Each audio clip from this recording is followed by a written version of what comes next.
하나님의 말씀은 유다서 1장 17절부터 25절까지 말씀입니다. 공독합니다. 사랑하는 자들아, 너희는 우리 주 예수 그리스도의 사도들의 미리 한 말을 기억하라. 그들이 너희에게 말하기를 마지막 때에 자기의 경건치 않은 정욕대로 행하며 기롱하는 자들이 있으리라 하였나니, 이 사람들은 당을 짓는 자며 육에 속한 자며 성령은 없는 자니라.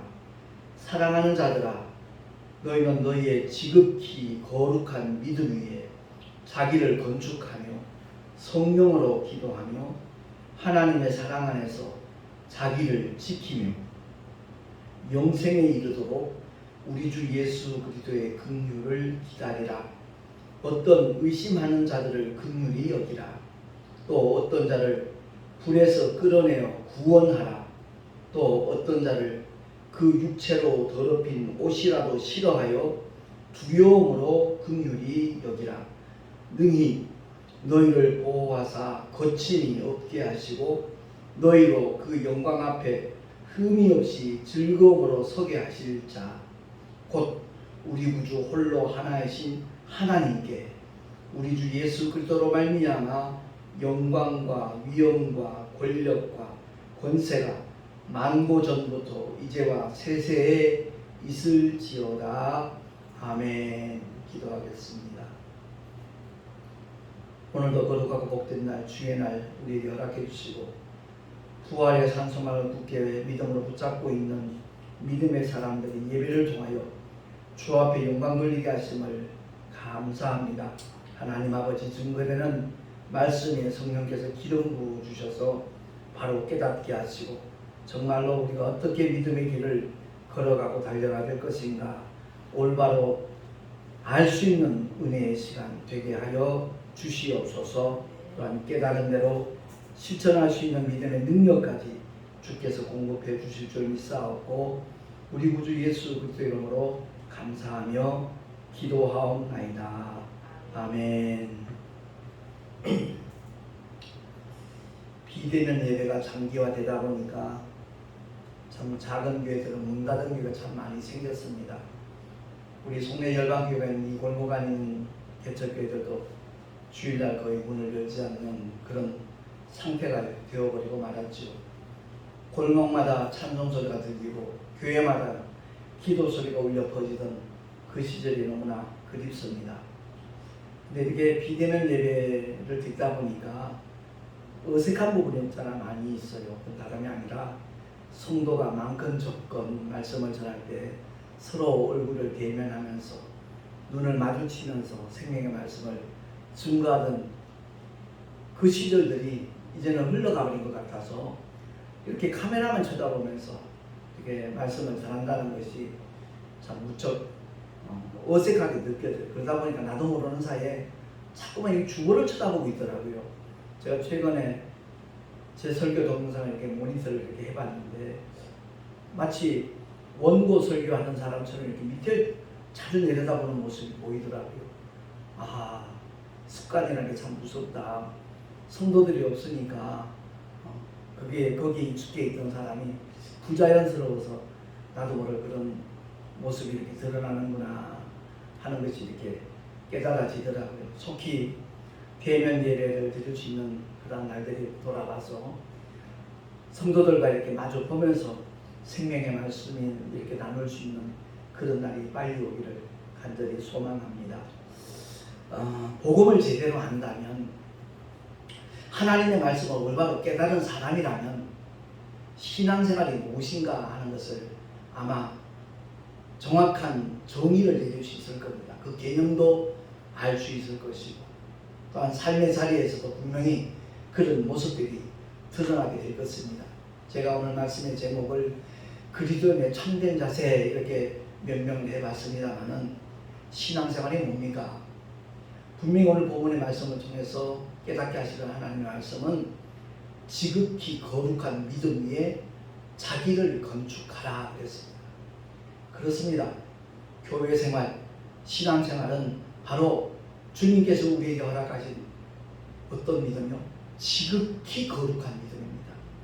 지극히 거룩한 그 믿음 위에 나 자신을 건축하는 행위가 바로 신앙생활이라는 것을 알게 될 것입니다. 어떻게 건축하죠? 설계 도면을 따라. 그렇습니다. 모든 건축물은 이제 허가 기관에서 이렇게 허락해 준 그 설계 도면 그대로 건축을 해야지 임의로 용도를 바꾸거나 엉뚱한 형태로 건축을 하면 멋지게 지었다 할지라도 준공이 떨어지지 않는 것과 마찬가지입니다. 우리가 신앙생활 할 때 사람들 보기엔 참 멋있고 그럴듯하다 이렇게 느껴질지 모르지만 성경대로, 다시 말해서 하나님의 뜻대로 우리가 신앙생활 하지 않으면 그 모든 수고는 헛수고가 될 수밖에 없다는 것을 성경은 말씀을 하고 있는 겁니다. 사실 하나님의 피조물인 인간은 반드시 한 줌의 흙으로 돌아가게 될 육체와 동시에 결코 소멸되지 않는 영원한 존재인 영혼으로 창조가 되었다는 것을 성경은 말씀을 하고 있습니다. 창세기 2장 7절에 이렇게 말씀하지요. 여호와 하나님이 흙으로 사람을 지으시고 생기를 그 코에 불어 넣으시니 사람이 생명이 된지라. 아멘. 흙으로 사람을 지으셨다는 것은 우리 육체를 흙으로 만드셨다는 겁니다.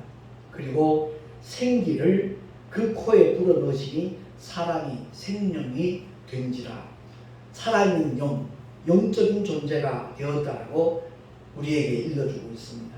그래서 참 여러 가지 약점을 안고 있는 것이 우리 연약한 육체지만 이 육신이 곧 유일한 기회라는 것을 우리가 깨달아야 될 것입니다. 영원한 나, 즉 영원의 때를 준비할 수 있는 유일한 도구가 바로 우리 육체이기 때문에 그렇습니다. 하나님께서 이 천지를 창조하신 목적이 있다는 것을 알고, 그러니까 연기에서 일어나는 사건을 알고 신앙생활을 하는 사람과 그냥 막연히 교회를 다니는 사람하고는 전혀 다르다는 것을 우리가 느낄 수가 있거든요.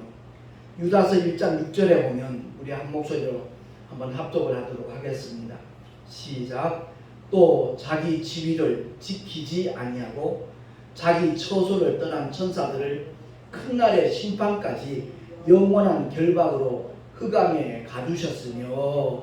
아멘. 유다서 1장 6절 오늘 본문 바로 앞에 나와 있거든요. 자기 지위를 지키지 아니하고 자기 처소를 떠난 천사들, 누구를 가리킵니까? 루시엘을 가리키는 겁니다. 뭇별 위에 올라서 하나님과 비기려고 했던, 그리하여 루시퍼 마왕이 되고만 사탄이 되고만 그 존재를 가리키고 있는 겁니다. 자기 지위를 지키는 것, 이게 본분인데 그 지위를 지키지 않냐고 자기 처소를 떠났거든요. 그래서 큰 날의 심판이 언제입니까? 온 인류에게 임할 마지막 때 그날을 가리키는 겁니다. 그날까지 영원한 결박으로 흑암에 가두셨다라고 말씀합니다. 그 흑암이 사실은 성경을 보면 우주라는 것을 알게 되거든요. 계시록 말씀을 보면 아주 중요한 말씀이니까 제가 한번 찾아서 읽도록 하겠습니다. 요한계시록 21장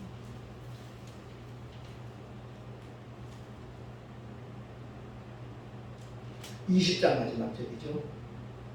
20장 마지막 절. 제가 14절 있습니다. 사망과 음부도 불못에 던지우니 이것은 둘째 사망 곧 불못이라. 누구든지 생명책에 기록되지 못한 자는 불못에 던지우더라 라고 말씀하고 있습니다. 그렇습니다. 이 우주가 곧 음부입니다. 흑암입니다. 그 흑암 가운데서 하나님의 형상대로 그 모양을 따라 지음받은 존재가 바로 아담입니다. 그리고 그 갈비뼈를 취하여 하나님께서 돕는 배필로 만든 존재가 하와지요. 근데 그 아담과 하와가 흑암의 권세 잡은 자에게 속고 갑니다. 그래서 하나님이 주신 그 모든 왕의 권세를 사단에게 이양해 버리고 말았던 거죠. 그래서 우리 모두가 사망 권세 잡은 자, 그에게 정말 두려워 떨며 일평생 종로를 타는 존재로 전락하고 말았습니다. 그러나 하나님께서는 하나님의 독생자 예수 그리스도를 이 땅에 보내주셔서 그 모든 죄의 문제를 해결해 주심으로 말미암아 흑암의 권세에서 우리를 건져내셨다라고 골로새서를 통해서 사도 바울은 선언하고 있는 겁니다. 골로새서 1장 13절 14절 합독하겠습니다. 시작. 그가 우리를 흑암의 권세에서 건져내사 그의 사랑의 아들의 나라로 옮기셨으니 그 아들 안에서 우리가 구속 곧 죄사함을 얻었도다. 아멘. 그렇습니다. 우리가 비록 육신을 입고 이 세상에 머물고 있지만 우리의 소속은 하늘의 시민권을 가진 하늘나라라는 것을 성경은 말씀해주고 있습니다. 그의 사랑의 아들의 나라로 옮기셨다라고 말씀하죠. 미국이 한국에 주둔하고 있을지라도 어떤 범법 행위가 있을 때 임의로 우리가 그들에게 형벌을 이렇게 집행할 수 없는 이유가 바로 거기에 있습니다. 그들의 시민권은 미국에 있기 때문에 그렇죠. 미국 정부로부터 동의를 얻어야만 그것이 가능하다는 것을 너무나 잘 알고 있습니다. 그렇습니다. 예수께서 십자가에 피 흘려 죽으신 이유는 흑암의 권세에서 저와 여러분을 건져내시기 위함이라는 겁니다. 그리하여 우리의 소속이 더 이상 이 음부가 아니라 이 흑암이 아니라 하늘나라에 속한 자로 영원한 천국을 소망삼아 살아갈 수 있도록 하기 위하여 우리에게 베푸신 가장 큰 은혜가 구속입니다. 죄사함입니다. 죄를 가진 자는 결단코 갈 수 없는 곳이 거룩한 아버지의 집 천국이기 때문에 그렇습니다. 그래서 죄와 상관없는 하나님의 아들이 인류의 모든 죄를 양어깨에 짊어지시고 십자가 위에서 대신 형벌을 받으신 겁니다. 그래서 십자가에서 7말씀을 남겼지만 그 중에 한 말씀이 엘리 엘리 라마 사박다니, 무슨 뜻이죠? 나의 하나님 나의 하나님 어찌하여 나를 버리셨나이까? 라고 말씀합니다. 이 말씀은 원망이 아닙니다. 하나님을 향한 찬양입니다. 저 죄인들을 구원하시기 위하여 나를 버리시는 아버지의 사랑은 참으로 위대합니다라는 그런 의미입니다. 단 한 번도 공생의 기간 동안 주님은 하나님으로 부른 적이 없습니다. 언제나 나의 아버지요, 아버지의 나의 기도를 늘 들으심을 감사하나이다. 항상 아버지라고 호칭하였죠. 그러나 그 순간만큼은 아담과 하와의 죄를 미시하여 인류의 모든 죄를 양어깨에 짊어지신 죄인 중에 죄인의 입장이기 때문에 엘리 엘리 라마 사박다니라고 말씀하시는 겁니다. 그렇습니다. 더 이상 원수 마귀에게 속아서도 안 되고요. 그 존재를 두려워할 이유는 더더구나 없는 겁니다. 그래서 수제자 베드로도 베드로전서 5장 8절을 통해서 이와 같이 말씀하죠. 주보에 있으니까 한번 다시 한번 합독합니다. 시작. 근신하라 깨어라 너희 대적 마귀가 우는 사자같이 두루 다니며 삼킬 자를 찾나니 너희는 믿음을 굳게 하여 저를 대적하라. 아멘. 마귀를 두려워할 존재로 여기지 말고 대적자로 여기라는 겁니다. 대적을 하면 어떻게 될 것인가? 야고보 4장 7절 말씀에 이렇게 말씀합니다. 그런즉 너희는 하나님께 순복할지어다. 마귀를 대적하라. 그리하면 너희를 피하리라. 8절에는 하나님을 가까이 하라. 그리하면 너희를 가까이 하시리라. 죄인들아 손을 깨끗이 하라. 두 마음을 품은 자들아 마음을 성결케 하라. 아멘. 그렇습니다. 우리 신앙생활은 지극히 거룩한 믿음 위에 나 자신을 건축하는 행위라는 것을 기억을 하고 그냥 맨손으로 건축하라는 게 아니거든요. 하나님께서 모든 약속의 말씀들을 주셨습니다. 그리고 진리의 영이신 성령 하나님을 우리에게 보내주셨습니다. 성령으로 말미암아 그 모든 것을 감당할 수 있도록 도우시는 분이 우리의 영원하신 주님이십니다. 그래서 정말 신앙생활 하는 가운데 순간순간 사람들이 속거든요. 요즘 일어나는 사회적인 현상 가운데 정말 그럴듯한 말로 포장을 해가지고 포괄적인 차별금지법, 평등법, 그게 결국은 동성애 특별법이거든요. 그 그럴듯한 말로 위장을 해가지고 하나님의 은혜를 세격거리로만 바꿔버리려는 그런 사회단체, 국회의원들, 심지어 목회자도 있다는 얘기를 들었습니다. 그런 현상들을 보면서 의문해서 이렇게 자주 카톡 문자를 보내주는 대구에 어느 목사님이 계신데 참 그 심정이 얼마나 상한 상태일까 하는 것을 짐작을 합니다만은 저는 이럴 때도 달리 보는 눈이 있어야 되겠다는 생각이 듭니다. 오늘 본문의 말씀 17절 18절 보니까 사랑하는 자들아 너희는 우리 주 예수 그리스도의 사도들의 미리 한 말을 기억하라. 미리 한 말을 기억하라. 뭐죠? 그들이 너에게 말하기를 마지막 때에 자기의 경건치 않은 정욕대로 행하며 기롱하는 자들이 있으리라 하였나니 이 사람은 당을 짓는 자며 육에 속한 자며 성령은 없는 자니라. 그 일에 동참하고 있는 목회자와 성도가 있다면 그들은 육에 속한 자이지 성령은 없는 자라는 것을 깨달으라는 겁니다. 물론 뭐 청와대를 향해서 그 청원하는 운동에 동참하는 것 그것도 아름다운 모습일 수 있겠지만 저는 달리 또 봅니다. 이런 현상들이 일어나야 마지막에 주님이 말씀하신 말세의 징조들이 실현이 되는 것이고 그런 가운데서 우리 믿는 자들은 어떻게 해야 될 것인가. 계시록 22장 11절 말씀을 붙잡고 정말 이런 자세를 흐트러 버리지 아니한다면 하나님은 살아계셔서 역사하신다는 것을 우리에게 분명히 증거로 보여주실 줄로 저는 믿습니다. 22장 11절 계시록에 이렇게 말씀합니다. 불의를 하는 자는 그대로 불의를 하고 더러운 자는 그대로 더럽고 의로운 자는 그대로 의를 행하고 거룩한 자는 그대로 거룩되게 하라. 아멘. 저는 이 말씀에 복종하고 싶습니다. 그렇습니다. 요한복음 20장에도 그런 말씀이 나오죠. 주님 품에 기대어 있는 그 현장에서 질문을 하잖아요. 베드로가 예수님께 질문을 합니다. 뭐라고 질문합니까?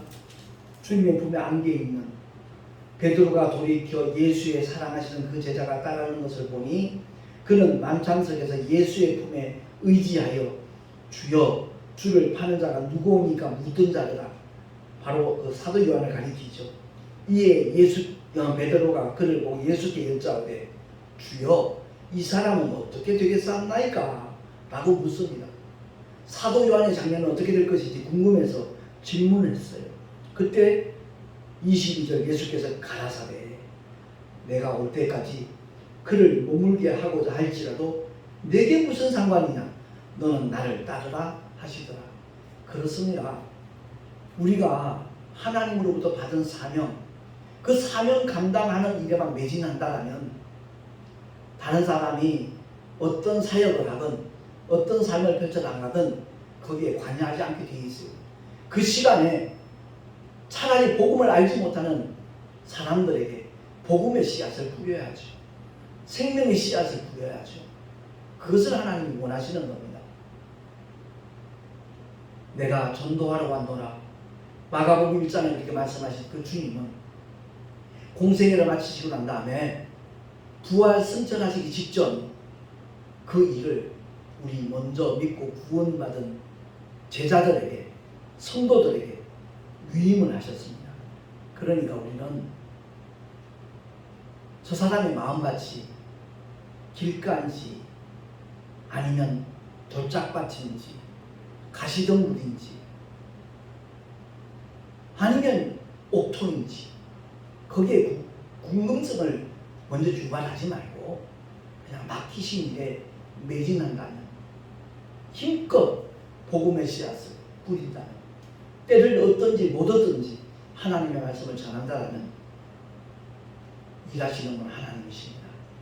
하나님의 뜻대로 분명히 그 결과가 나타나시도록 역사하실 테니까 우리는 복음의 씨앗을 뿌리고 전도하고 끝까지 주님 앞에 맡기며 기도하는 그것이야말로 그리스도인의 참된 자세가 아니겠는가, 저는 그렇게 확신을 하고 있습니다. 아무쪼록 오늘 말씀을 통해서 우리 믿음의 사람들이 어떤 자세로 이 신앙생활을 해야 될 것인가 하는 것을 다시 한번 기억을 하고 주님 맡겨주신 그 사명을 참으로 귀히 여기고 소중히 여기면서 최선을 다하여 복음을 전할 수 있는 하나님의 사람으로 살아가시기를 소망합니다. 하나님께서는 그 사랑 안에서 자기를 지키라라고 우리에게 말씀하잖아요. 그리고 영생에 이르도록 우리 주 예수 그리스도의 긍휼을 기다리라라고 본문 21절에 그렇게 말씀합니다. 영생에 이르도록 예수 믿는 자에게 영생이 주어졌습니다. 그런데 그것이 구현되는 순간까지 믿음을 지키는 것, 그것이 바로 자기를 지키는 거라는 것을 기억을 하고 사회에 어떤 현상이 일어나든지 말세에 어떤 조짐이 일어나든지 두려워하지 말고 염려하지 말고 오직 주님만 바라보면서 주님만 기대하면서 주님만 따라가는 우리 모두가 될 수 있기를 예수 그리스도 이름으로 축원을 드립니다. 기도하겠습니다.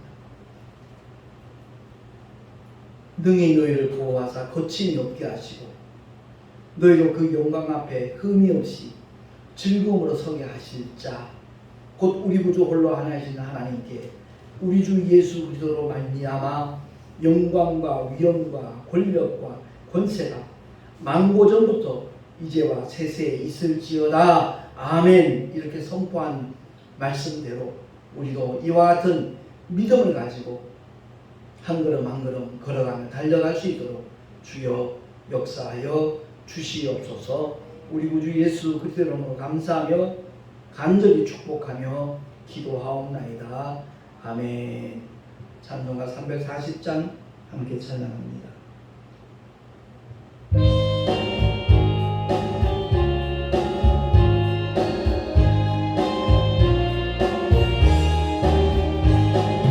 구주 예수 의지하 시민이 뿐이리세 허락하신 받았으 의심이 아주 없고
더 많도다.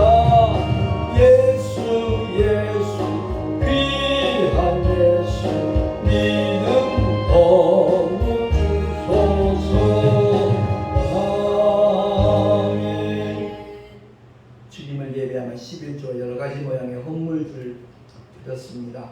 드린 손길들을 주님의 능하신 발로 붙잡아 주시고 어디를 가든지 무엇을 하든지 주님이 함께 하시는 믿음의 증거들이 승리의 역사로 나타나게 하여 주시옵소서.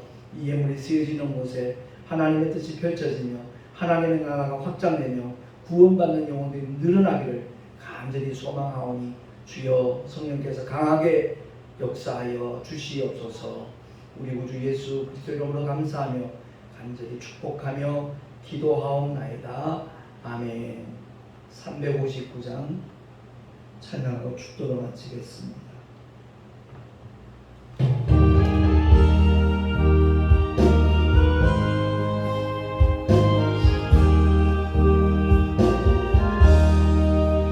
예수가 함께 계시니 시험이 오나 겁없네. 기쁨의 근원 되시는 예수를 위해 삽시다. 날마다 주를 섬기며 언제나 주를 기리고 그 사랑 안에 살면서 딴 길로 가지 맙시다. 이 세상 사는 동안에 주 이름 증거하면서 무한한 복나 주시는 예수를 위해 삽시다. 날마다 주를 섬기며 언제나 주를 기리고 그 사랑 안에 살면서 딴 길로 가지 맙시다.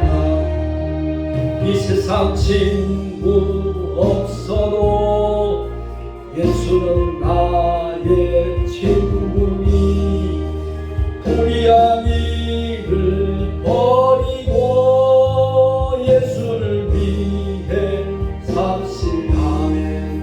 날마다 주를 섬기며 언제나 주를 기리고 그 사랑 안에 살면서 딴 길로 가지 맙시다. 주께서 심판하실 때 잘했다 칭찬하리니 이러한 상급 받도록 예수를 위해 삽시다. 날마다 주를 섬기며 언제나 주를 기리고 그 사랑 안에 살면서 딴 길로 가지 맙시다. 아멘. 이제는 우리 구주 예수 그리스도의 크신 은혜와 독생자도 아낌없이 십자가로 보내신 하나님 아버지의 놀라우신 사랑하심과 그 크신 사랑 그 은혜 깨닫게 하시고 체험하게 하시고 또한 증거하게 하시는 보혜사 성령 하나님의 내주교통 인도하시고 축복하시니 그리스도인의 참된 자세가 어떤 것인가 바로 깨닫고 오직 주께서 맡겨주신 사명 늘 감당하며 살아가리라 결단한 하나님의 사람들 머리 위에 그 가정과 자녀들과 또한 경영하는 모든 일들과 주께서 피로 값주고 세우신 주님의 모든 교회들 위에 지금으로부터 영원토록 함께 있을지어다. 아멘.